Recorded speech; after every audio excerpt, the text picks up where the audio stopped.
What up? Welcome back to the channel. I'm J and we are locked in. Today we're going to be talking about Diamond and how he's came back in season 2, ready to try to get his feet up under him and make things happen. But unfortunately, in the Power universe, there's never a day that we don't have a roadblock in front of us. And today's roadblock for Diamond is his parole officer, aka Mr. Don't Play, Officer Tyrone. Now Tyrone, from what we've seen, he's not going to be cutting any slack for Diamond, and that's going to be tough because CBI, they need to be working.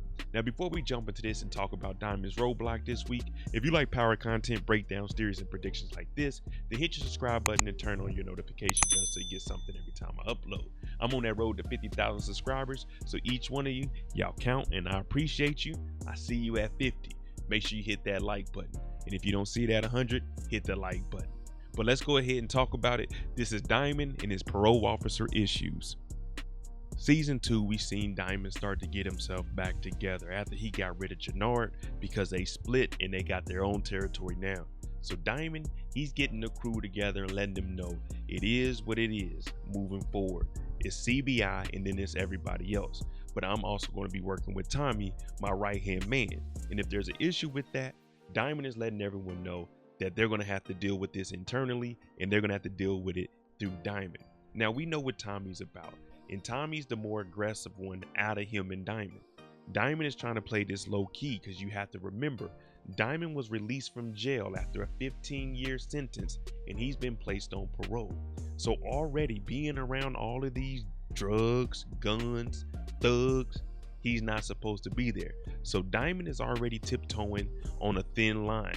No one wants to go back to prison, but this is looking like a one-way path to that location. Controlling all of CBI, you have to control the employees, the members, the affiliates, everyone that's going to be working up under Diamond, he's in charge of like he's a supervisor. Now there's a young gentleman by the name of Chewy, who we know what happens to him at the end of the episode. But the reason it gets there is because right now he's questioning Diamond and Diamond is supposed to be the head of this organization. So if he's questioning Diamond now, I told you, Diamond said, you're either with us or against us. With him being a part of CBI, this is vital when it comes to his parole officer starting to look into everything that Diamond has going on. So now we have the drugs, the guns, the criminals, and we have a new murder because he told Tommy not to handle this situation. And if those 4 items weren't enough, Tommy wants to go and meet the plug, aka McDowell, the cartel boss, with Diamond. So now Diamond is just digging his grave deeper and deeper and deeper because at this point, everything he's not supposed to be around, he's around it. Well, come to find out, he has a new PO officer and he's telling Diamond to come and meet up. We need to have our meeting. And that meeting is whenever you check in with your parole officer to see if you've been violating anything that was covered in your parole. So Diamond, he has to get his act together. And this is when we get introduced to Mr. Don't Play. Parole Officer Reeves, aka Mr. Don't Play, doesn't play around. Now the reason I call him Mr. Don't Play is because he goes over a list of items and a list of things that will violate his parole. Now he also tells Diamond, I'm looking at your record and it said you were late for your last meeting. Now that was with Officer Bennigan. You remember him, he was a failed cop. It didn't work out for him in season 1. Well, Officer Reeves, he's not playing around like that. He also gives him stipulations of what he's going to be doing. He says, I'm going to show up, random drug tests whenever I want. We're going to be meeting weekly. You're going to be on time. And if you're not, you violate parole. You hang around felons, you violate parole. You hang around drugs, you violate parole. You hang around guns, you violate parole. Now, he's not cutting any slack for Diamond. Now, I mentioned all of that. And now, not only is he watching Diamond nonstop, Diamond has 2 major issues that are looming in episode 1, all by the hands of Tommy Egan. And what I mean is, Tommy Egan killed Chewy. That's a body. That's going to get traced back, all the way back to Diamond. The feds found out that Tommy is still living.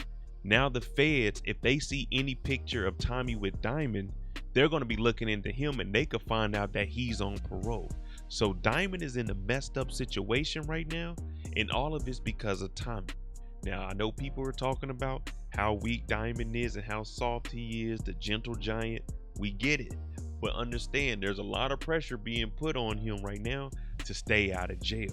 And with the body and the feds knowing that Tommy is alive, the streets just got that much hotter for Diamond. So we have to wonder, is the parole officer going to get to Diamond first, or are the super troopers going to get to Diamond? Because right now it's not looking good for him, and everything he does violates probation. There are going to be a lot of instances where Diamond is going to be in situations like this. They're confronting Mirkovich, but if his parole officer calls, he has to show up and do the random drug test. Tommy is going to be a huge issue for Diamond moving forward, but Mr. Don't Play, Officer Reeves, he's really going to be annoying.